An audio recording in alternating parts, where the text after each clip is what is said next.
Hello friends, आज हम मौलिक अधिकार से संबंधित महत्वपूर्ण प्रश्नों को देखेंगे जो कि आपके एग्ज़ाम में पूछा जाता है। और ये बहुत ही इम्पॉर्टेंट टॉपिक है क्योंकि इससे अक्सर आपके एग्ज़ाम में क्वेश्चंस देखने को मिलता है। तो आप ये वीडियो पूरा देखिए ताकि कोई भी क्वेश्चंस अगर नेक्स्ट एग्ज़ाम में आए मौलिक अधिकार से संबंधित तो उसको आप करके आएँ। तो चलिए स्टार्ट करते हैं। सबसे पहले याद रखना है कि 1215 ईस्वी में मौलिक अधिकारों का सूत्रपात किससे हुआ। तो याद रखना है कि मौलिक अधिकारों का सूत्रपात किससे हुआ है, इंग्लैंड के मैग्ना कार्टा से। और ये कब हुआ है, 1215 ईस्वी में। ये एग्जाम में बहुत बार बना है तो इसको आपको याद रखना है, इंग्लैंड के मैग्ना कार्टा से। उसके बाद याद रखना है कि 1976 में अस्पृश्यता को कठोरता प्रदान करके क्या नाम परिवर्तित किया। तो याद रखना है, सिविल अधिकार संरक्षण अधिनियम 1955। तो अस्पृश्यता का कठोरता को नाम परिवर्तित किया गया है जिसको क्या बोला जाता है, सिविल अधिकार संरक्षण अधिनियम 1955। उसके बाद याद रखना है कि 27 फरवरी 1947 को गठित मौलिक अधिकार उप समिति के संवैधानिक परामर्शदाता कौन थे। तो याद रखना है कौन थे, BN राव। ये जो मौलिक अधिकार के संवैधानिक परामर्शदाता जो थे वो कौन थे, BN राव। और इसका गठन कब हुआ था, तो याद रखना है 27 फरवरी 1947 को। नेक्स्ट है कि 44वां संविधान संशोधन अधिनियम 1978 संपत्ति के अधिकार को मौलिक अधिकार से निकालकर, याद रखना है क्या बना दिया गया, तो मौलिक अधिकार से निकालकर इससे स्थापित कर दिया, मतलब अलग कर दिया और विधिक अधिकार बना दिया गया है। ठीक है, क्या कौन सा अधिकार, कानूनी अधिकार या विधिक अधिकार बना दिया है। और इसे कहाँ रखा गया है, भाग 12 अनुच्छेद 300 क में रखा गया है। ये बहुत इंपॉर्टेंट एग्जाम में बहुत बार पूछा गया है कि जो आपका संपत्ति का अधिकार है उसे मौलिक अधिकार की सूची से निकाला गया कौन से संविधान संशोधन के तहत, तो 44वां संविधान संशोधन के तहत। और ये कब हुआ था संशोधन, 1978 में। और ये जो संपत्ति के अधिकार को निकाला गया इसे फिर कहाँ रखा गया, तो याद रखना, पहले तो याद रखना मौलिक अधिकार से निकाल के इसको कानूनी अधिकार या विधिक अधिकार बना दिया गया। और इसे रखा कहाँ गया है, तो भाग 12 में अनुच्छेद 300 क में रखा गया। दोनों याद रखना है, भाग अगर पूछे तो 12 और अनुच्छेद पूछे तो 300 क। ठीक है, चलिए नेक्स्ट देखते हैं कि अपील करने का अधिकार किस अनुच्छेद में सम्मिलित माना। तो याद रखना है कि अनुच्छेद 21 जो है वो किससे रिलेटेड है, अपील करने का अधिकार। ठीक है, ये इसमें दिया हुआ है। नेक्स्ट है, MC मेहता बनाम यूनियन ऑफ इंडिया 2001 में कौन सा अधिकार अनुच्छेद 21 में सम्मिलित माना। तो कौन सा अधिकार, शुद्ध वायु का अधिकार जो है, ये जो MC मेहता बनाम यूनियन ऑफ इंडिया के तहत जो है अनुच्छेद 21 में इसे सम्मिलित किया गया, शुद्ध वायु का अधिकार। नेक्स्ट है, ओल्गा तेलिस बनाम भारत संघ 1989 में कौन सा अधिकार अनुच्छेद 21 में सम्मिलित माना गया। तो शीघ्र चिकित्सा को जो है ये अनुच्छेद 21 में शामिल किया गया। ये किसके तहत, तो ओल्गा तेलिस बनाम भारत संघ 1989 के तहत जो है इसमें शामिल किया गया। उसके बाद है कि किस अधिनियम द्वारा सहकारी समिति के गठन को मूल अधिकार घोषित किया गया। तो याद रखना है कि सहकारी समिति के गठन को मूल अधिकार घोषित किस संविधान संशोधन के तहत किया गया, 97वां संशोधन के तहत 2011 में। उसके बाद है, किस अनुच्छेद के अंतर्गत बिना हथियारों के शांतिपूर्वक सम्मेलन का अधिकार प्रदान किया गया था। अनुच्छेद 19(1) ख के तहत जो है बिना हथियारों के जो है सम्मेलन में शामिल करने का अधिकार प्रदान किया गया, वो भी शांतिपूर्ण सम्मेलन। उसके बाद है कि किस अनुच्छेद के अंतर्गत भारत के राज्य क्षेत्र के सभी नागरिकों को अपनी भाषा, लिपि और संस्कृति बनाए रखने का अधिकार प्रदान किया गया था। अनुच्छेद 29(1) यानी कि 29(1) के तहत जो है भारत के राज्य क्षेत्रों के सभी नागरिक को अपनी भाषा, लिपि और संस्कृति को बनाए रखने का अधिकार प्रदान किया गया है। तो ये आपको याद रखना है, अनुच्छेद 29(1). उसके बाद किस अनुच्छेद के अंतर्गत भारतीय नागरिकों को भारत राज्य क्षेत्र के भीतर संचरण का अधिकार दिया गया। तो अनुच्छेद 19(1) घ। ठीक है, अनुच्छेद 19(1) घ के तहत जो है भारतीय नागरिक को संचरण किसी भी राज्य क्षेत्र में, मतलब वो कहीं भी जा सकते हैं बिना किसी रोक टोक के, किसी भी राज्य में वो जा सकते हैं। तो ये अधिकार अनुच्छेद 19(1) घ के तहत है। उसके बाद है कि किस अनुच्छेद के अंतर्गत मार्शल लॉ के प्रवर्तन के दौरान मौलिक अधिकार के हनन पर संसद अतिपूर्ति करने की शक्ति रखता है। तो अनुच्छेद 34 के तहत, याद रखना है, अनुच्छेद 34 के तहत जो है मौलिक अधिकार का हनन होने पर संसद अतिपूर्ति करने की शक्ति रखता है। उसके बाद है कि किस अनुच्छेद के तहत भारतीय संविधान में धार्मिक और भाषाई अल्पसंख्यक दोनों समुदाय को शैक्षणिक संस्थान स्थापित करने का अधिकार है। तो अनुच्छेद 30 के तहत, याद रखना है कि अनुच्छेद 30 के तहत जो है भारतीय संविधान में धार्मिक और भाषाई अल्पसंख्यक दोनों समुदाय को शैक्षणिक संस्थान स्थापित करने का अधिकार प्रदान किया गया है। बहुत इंपॉर्टेंट है, ये सारा VVI क्वेश्चन से याद रखना है, एग्जाम में इससे क्वेश्चंस बनते आ रहा है, ठीक है। चाहे वो आपका यूपीएससी का एग्ज़ाम हो या बीपीएससी का एग्ज़ाम हो, एसएससी या रेलवे का कोई भी एग्ज़ाम हो, इस टॉपिक से क्वेश्चन देखने को मिलता है और अक्सर यही सब क्वेश्चंस आपके एग्ज़ाम में पूछा जाता है। चलिए नेक्स्ट क्वेश्चन है कि किस अनुच्छेद के द्वारा संसद सशस्त्र बलों के मौलिक अधिकार को समय कर सकती है। तो याद रखना है कि समन कर सकती है। तो याद रखना है कि किस अनुच्छेद के तहत जो है संसद सशस्त्र बलों के मौलिक अधिकार को समय कर सकती है। तो अनुच्छेद 33 के तहत। उसके बाद है कि कुमारी मोहिनी जैन बनाम कर्नाटक राज्य में कौन सा अधिकार अनुच्छेद 21 में सम्मिलित माना गया। तो याद रखना है कि कुमारी मोहिनी जैन बनाम कर्नाटक राज्य 1992 में जो है अनुच्छेद 21 में प्राथमिक शिक्षा का अधिकार जो है इसे सम्मिलित माना गया है। नेक्स्ट क्वेश्चन है कि केवल नागरिकों को प्राप्त मौलिक अधिकार किन अनुच्छेदों के अंतर्गत है। तो याद रखना है कि अनुच्छेद 15, 16, 19, 29, 30 जो है ये केवल याद रखना है कि केवल नागरिकों को ये प्राप्त मौलिक अधिकार है। उसके बाद है कि कौन सा अनुच्छेद व्यक्ति की गरिमा के अनुरूप शोषण के विरुद्ध अधिकारों का प्रावधान करता है। तो ये कौन सा अनुच्छेद है, अनुच्छेद 23 और 24। 23 और 24 जो है वो किसी भी व्यक्ति की गरिमा के अनुरूप शोषण के विरुद्ध अधिकारों का क्या करता है, प्रावधान करता है, अनुच्छेद 23 और 24। उसके बाद है कौन सा अनुच्छेद भारत के किसी भाग पर निवास करने और बस जाने का अधिकार देता है। तो जो अनुच्छेद 19(1) है, याद रखना है, ये भारत में किसी भी नागरिक को किसी भी भाग पर निवास करने और बस जाने का अधिकार देता है कि कोई भी नागरिक कहीं भी किसी भी राज्य में आराम से वहाँ पे बस सकता है। उसके बाद है गिरफ्तारी व निरोध से संरक्षण का अधिकार किस अनुच्छेद के अंतर्गत आता है। तो याद रखना है अनुच्छेद 22(1) व 2 के तहत जो है गिरफ्तारी व निरोध से संरक्षण का अधिकार जो है ये आता है। इसके बाद है चंद्रा कुमारी पुलिस कमिश्नर हैदराबाद 1995 में कौन सा अधिकार अनुच्छेद 21 में सम्मिलित माना गया। तो सौंदर्य प्रतियोगिता का जो है अनुच्छेद में 21 में सम्मिलित माना गया। उसके बाद है जीवन और दैहिक स्वतंत्रता का अधिकार किस अनुच्छेद में वर्णित है। तो अनुच्छेद 21 में याद रखना है जीवन और दैहिक स्वतंत्रता का अधिकार वर्णित है। उसके बाद है कि निंद्रा का अधिकार किस अनुच्छेद में शामिल है। तो याद रखना है कि निंद्रा का अधिकार जो है वो मूल अधिकार अनुच्छेद 21 में शामिल है। नेक्स्ट है कि न्यायालय ने किस मामले में कहा है कि कैदियों को भी परिश्रम के बदले न्यूनतम मजदूरी प्राप्त करने का अधिकार है। तो किस मामले में, गुजरात राज्य बनाम उच्च न्यायालय 1998 में इसमें कहा गया है कि जो कैदी हैं उन्हें परिश्रम के बदले जो है न्यूनतम मजदूरी प्राप्त करने का अधिकार है। उसके बाद है न्यायालय ने किस वाद में कहा था कि धर्म की स्वतंत्रता में खोपड़ियों के साथ तांडव नृत्य का अधिकार सम्मिलित नहीं है। तो याद रखना है कि धर्म की स्वतंत्रता में खोपड़ियों के साथ तांडव नृत्य का अधिकार सम्मिलित नहीं है। ये आनंद मार्ग मामला 1995 में कहा गया था।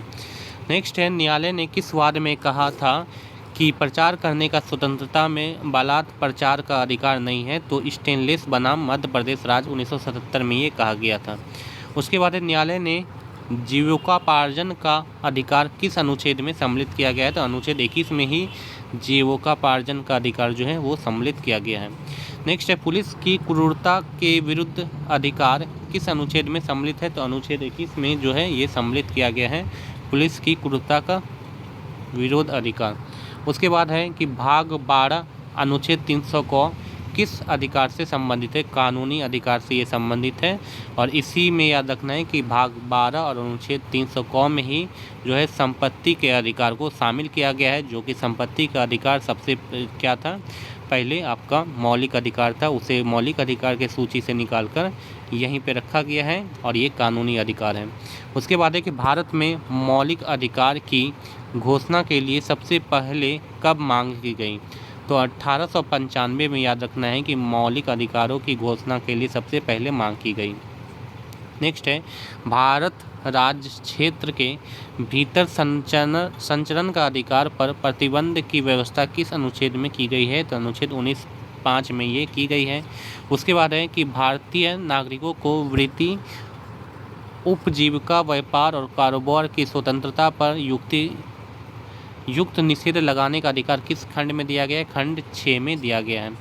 उसके बाद है कि मौलिक अधिकार के उपचारों की व्यवस्था किस अनुच्छेद में की गई है? तो अनुच्छेद 32 में याद रखना है कि मौलिक अधिकारों के उपचारों की व्यवस्था की गई है। बहुत इंपॉर्टेंट क्वेश्चन है ये वाला, याद रखना है, एग्जाम में बहुत बार ये बन चुका है, तो इसको आपको याद रखना है। और इसी अनुच्छेद को याद रखना है, जो भीमराव अम्बेडकर थे उन्होंने अनुच्छेद 32 को हृदय और आत्मा कहा है, तो इसको याद रखना है, VVI क्वेश्चन है ये।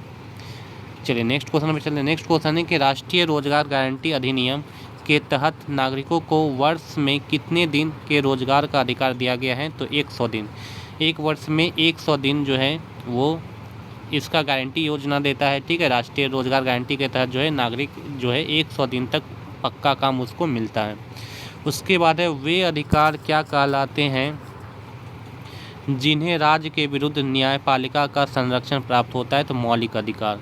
याद रखना है कि राज्य के विरुद्ध न्यायपालिका का जो संरक्षण प्राप्त होता है वो कौन सा अधिकार है? मौलिक अधिकार प्राप्त है। उसके बाद है नेक्स्ट कि शिक्षा का अधिकार किस अनुच्छेद में आता है? तो याद रखना है शिक्षा का जो अधिकार है वो अनुच्छेद 21 क में आता है। उसके बाद है कि संविधान सभा ने मौलिक अधिकार को संविधान में कितनी श्रेणियों में शामिल किया है? तो 7 श्रेणियों में, ये आपको याद रखना है। नेक्स्ट है सुखदास बनाम अरुणाचल प्रदेश 1986 में कौन सा अधिकार अनुच्छेद 21 में सम्मिलित माना गया? तो निःशुल्क विधिक सहायता, यानी कि निःशुल्क कानूनी सहायता जो है वो सुखदास बनाम अरुणाचल प्रदेश के तहत जो है मूल अधिकार में शामिल माना गया। और अनुच्छेद कौन सा है? 21। उसके बाद सूचना का अधिकार किस अनुच्छेद में है? तो याद रखना है कि सूचना का अधिकार भी अनुच्छेद 19(1) क में है। उसके बाद है कि स्वतंत्रता संबंधी अधिकार का प्रावधान किस अनुच्छेद में है? तो 19 से 22 अनुच्छेद में जो है स्वतंत्रता संबंधी अधिकारों का प्रावधान किया गया है। चलिए अब हम चलते हैं objective questions of fundamental right, मतलब मूल अधिकार या मौलिक अधिकार से संबंधित ऑब्जेक्टिव क्वेश्चंस, जो कि आपके पिछले एग्जाम में बन चुका है, तो उसको हम देखेंगे और ये सब क्वेश्चंस एग्जाम में बनते रहता है। तो फर्स्ट क्वेश्चन है कि भारतीय संविधान द्वारा भारतीय नागरिकों को कुल कितने मौलिक अधिकार प्रदान किया गया है? तो याद रखना है कि जो भारतीय नागरिक हैं उन्हें कुल कितने मौलिक अधिकार प्रदान किए गए हैं? तो याद रखना है टोटल 7 मौलिक अधिकार जो है प्रदान किए गए थे। ये भी याद रखना है कि मूल संविधान में, ये बात हो रहा है मूल संविधान में, मतलब जब संविधान में जोड़ा गया, ये याद रखना है मौलिक कर्तव्य, तो ये टोटल कितना था? 7 मौलिक अधिकार कितना जोड़ा गया था? 7 मौलिक अधिकार जोड़ा गया था। अब यहाँ पे प्रेजेंट में कितना है? 6, क्योंकि एक मौलिक अधिकार को जो है संपत्ति का जो अधिकार था मौलिक अधिकार उसे निकाल दिया गया है और अब ये अधिकार कितना रह गया है? 6 रह गया।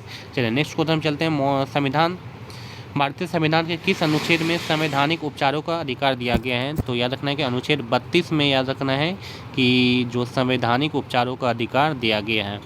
चलिए नेक्स्ट क्वेश्चन में चलते हैं। नेक्स्ट क्वेश्चन है कि निम्नलिखित में से किस अनुच्छेद में कहा गया है कि किसी भी व्यक्ति को एक ही अपराध के लिए एक बार से अधिक अभियोजित एवं दंडित नहीं किया जा सकता? तो किस अनुच्छेद में ये बात कहा गया है? अनुच्छेद 20 में ये बात कहा गया है कि किसी व्यक्ति को एक ही अपराध के लिए बार बार दंडित नहीं किया जा सकता, उसे एक अपराध के लिए सिर्फ और सिर्फ एक ही बार दंड मिलेगा। चलिए नेक्स्ट क्वेश्चन है कि मौलिक अधिकार के अंतर्गत कौन सा अनुच्छेद बच्चों के शोषण से संबंधित है? तो याद रखना है कि बच्चों के शोषण से संबंधित है अनुच्छेद 24, ये चीज़ आपको याद रखना है। नेक्स्ट है भारत के संविधान में निम्नलिखित में से कौन सा अनुच्छेद प्रेस की स्वतंत्रता से संबंधित है। तो जो प्रेस की स्वतंत्रता से संबंधित अनुच्छेद है वो है अनुच्छेद 19। ठीक है, ये आपको याद रखना है। एग्जाम में बहुत बार ये क्वेश्चन बन चुका है, तो इसको आपको याद रखना है, VVI क्वेश्चन है ये। उसके बाद नेक्स्ट है संपत्ति के मूल अधिकार को किस संवैधानिक संशोधन अधिनियम द्वारा समाप्त किया गया। तो याद रखना है कि संपत्ति का जो अधिकार था, संपत्ति का जो मूल अधिकार था, उसे संवैधानिक संशोधन 44वें संविधान संशोधन द्वारा जो है इसे जो मौलिक अधिकार है उस सूची से समाप्त किया गया। और ये 44वां संविधान संशोधन कब हुआ था? 1978 ईस्वी में। ये भी आपको याद रखना है। चलिए नेक्स्ट क्वेश्चन में चलते हैं। नेक्स्ट क्वेश्चन है भारतीय संविधान के अनुसार निम्न में से कौन सा मूल अधिकार नहीं है। तो निम्न में से कौन सा मूल अधिकार नहीं है? अगर बात करें शिक्षा का अधिकार, तो ये तो मूल अधिकार है। सूचना का अधिकार भी मूल अधिकार है। अगर बात करें, अच्छा यहाँ पे देखिए सूचना का अधिकार जो ये मूल अधिकार नहीं है, इसे मूल अधिकार के सूची में नहीं रखा गया है। तो शिक्षा का अधिकार, भाषण का अधिकार, जीवन का अधिकार, ये सब मूल अधिकार है, जबकि सूचना का अधिकार जो है इसे जो है मूल अधिकार में नहीं रखा गया है। तो ये आपका मूल अधिकार नहीं है, तो ऑप्शन नंबर बी करेक्ट हो जाएगा। चलिए नेक्स्ट क्वेश्चन है किसी कैदी को न्यायालय के समक्ष प्रस्तुत करने के लिए किस रीट की आवश्यकता होती है। तो न्यायालय के समक्ष अगर किसी कैदी को प्रस्तुत करना है तो बंदी प्रत्यक्षीकरण जो है ये रीट जारी की जाती है। नेक्स्ट क्वेश्चन है कि भारतीय नागरिकों को मौलिक अधिकार के युक्ति युक्त प्रतिबंधों को आरोपित करने की शक्ति किसके पास है। तो याद रखना है कि भारतीय नागरिकों को मौलिक अधिकारों के युक्ति युक्त प्रतिबंधों को आरोपित करने की शक्ति किसके पास है। तो ये आपका है राष्ट्रपति के पास। ठीक है, तो इसको याद रखना है आपको। उसके बाद भारतीय संविधान को कौन सा अनुच्छेद व्यक्ति के विदेश यात्रा के अधिकार को संरक्षण प्रदान करता है। तो विदेश यात्रा के अधिकार जो देता है व्यक्ति को, वो कौन सा अनुच्छेद है। तो वो अनुच्छेद है, आपको याद रखना है, ऑप्शन नंबर सी। ठीक है, अनुच्छेद 21। अनुच्छेद 21 के तहत जो है वो कोई भी व्यक्ति विदेश यात्रा कर सकता है। उसके बाद है निम्नोक्त समादेशों में से कौन सा समादेश किसी अवैध व्यक्ति से सरकारी पद को बचाने के लिए जारी करता है। तो कौन सा जो है समावेश या रीट जारी करता है। तो अधिकार परीक्षा रीट जारी किया जाता है कि अगर कोई अवैध व्यक्ति जो है सरकारी पद पे धारण किया हुआ है तो उसके लिए। चलिए नेक्स्ट क्वेश्चन है कि भारत के संविधान को किस भाग को संविधान की आत्मा के रूप में वर्णित किया गया है। तो संविधान का आत्मा किसे कहा गया है, याद रखना है। संविधान का आत्मा जो है वो मौलिक अधिकार को कहा गया है। ये बहुत इंपॉर्टेंट क्वेश्चन है, इसको याद रखना है। नेक्स्ट क्वेश्चन है कि मौलिक अधिकार में संशोधन करने में कौन सक्षम है। तो याद रखना है कि मौलिक अधिकार में जो संशोधन कर सकता है वो कौन कर सकता है। संसद ही मौलिक अधिकार में संशोधन कर सकता है। उसके बाद है कि निम्नलिखित में से कौन सा मूल अधिकार नहीं है। तो याद रखना है कि जो संपत्ति का अधिकार है वो मूल अधिकार नहीं है, क्योंकि संपत्ति का जो अधिकार है वो पहले मूल अधिकार था, लेकिन 44वें संविधान संशोधन के तहत याद रखना है इसे निकाल दिया गया। और ये 44वां संविधान संशोधन कब हुआ था? 1978 ईस्वी में। और ये संपत्ति के अधिकार को अब क्या बना दिया गया है? विधिक अधिकार या कानूनी अधिकार बना दिया गया है। और इसे कहाँ रखा गया है? अनुच्छेद 300 क में रखा गया है। ये भी आपको याद रखना है। और भाग 22 में। उसके बाद है भारतीय संविधान के भाग 3 में कुल कितने अनुच्छेदों में मूल अधिकार का वर्णन है। तो याद रखना है भारतीय संविधान के भाग 3 में कुल कितने अनुच्छेदों में मूल अधिकार का वर्णन है। तो याद रखना है 24 अनुच्छेदों में जो है मूल अधिकार का टोटल वर्णन किया गया है। उसके बाद है नेक्स्ट, निम्नलिखित में से कौन सा अधिकार भारतीय संविधान के अंतर्गत अनुच्छेद 32 के अंतर्गत परिवर्तित किया जा सकता है। तो याद रखना है कि कौन सा अधिकार? मौलिक अधिकार जो है अनुच्छेद 32 के तहत जो है वो परिवर्तित किया जा सकता है। चलिए उसके बाद है भारतीय संविधान के निम्नलिखित अनुच्छेदों में से कौन विधायन सत्ता पर पूर्ण नियंत्रण लगाता है। तो याद रखना है कि विधायन सत्ता पर पूर्ण नियंत्रण कौन सा अनुच्छेद लगाता है? अनुच्छेद 14। ठीक है, अनुच्छेद 14 जो है ये विधायन सत्ता पर पूर्ण नियंत्रण लगाता है। नेक्स्ट है वह रीट जो भारत में उच्चतम न्यायालय अथवा सर्वोच्च न्यायालय द्वारा किसी व्यक्ति या सार्वजनिक संस्था को आदेश देती है कि वह अपने कर्तव्य का पालन करे, क्या कहलाती है। तो वह रीट क्या कहलाती है? याद रखना, वह रीट कहलाती है परमादेश। जो परमादेश में क्या होता है कि जो उच्चतम न्यायालय है या सर्वोच्च न्यायालय है वो किसी व्यक्ति या सार्वजनिक संस्था को आदेश देती है कि वो अपना कर्तव्य का सही से पालन करे। चलिए उसके बाद है कि मौलिक अधिकार संविधान के किस भाग में वर्णित है? तो याद रखना है मौलिक अधिकार जो है संविधान के किस भाग में वर्णित है? तो भाग 3 में जो है मौलिक अधिकार वर्णित है। उसके बाद है नेक्स्ट, निम्नलिखित में से किस याचिका के अधीन किसी कर्मचारी को ऐसी कार्रवाई करने से रोका जाता है जिसके लिए सरकारी तौर पर वह हकदार नहीं है? तो ऐसा कौन सा रीट जारी किया जाता है? तो अधिकार परीक्षा के तहत याद रखना है, ये जब रीट जारी होता है तो इसके तहत किसी कर्मचारी को ऐसी कार्रवाई करने से रोका जाता है जिसके लिए वह हकदार वो सरकारी कर्मचारी नहीं है। तो ये आपको याद रखना है। और ये था आज का लास्ट क्वेश्चंस, और टोटल यहाँ पे 20 क्वेश्चंस को मैंने शामिल किया था जो कि बहुत इंपॉर्टेंट क्वेश्चंस था, और ये सारा क्वेश्चंस प्रीवियस ईयर क्वेश्चंस में आया है, तो इसको आपको याद रखना है। और इसके पहले मैंने आपको जितना भी क्वेश्चंस मौलिक अधिकार से बन सकता था उसको मैंने बताया। तो आज का वीडियो आपको कैसा लगा कमेंट बॉक्स में आप जरूर लिखें। अच्छा लगा तो वीडियो को लाइक करें, शेयर करें, और चैनल पर नए हैं तो चैनल को जरूर से जरूर सब्सक्राइब कर लें ताकि कोई भी वीडियो आपसे मिस ना हो। Thank you.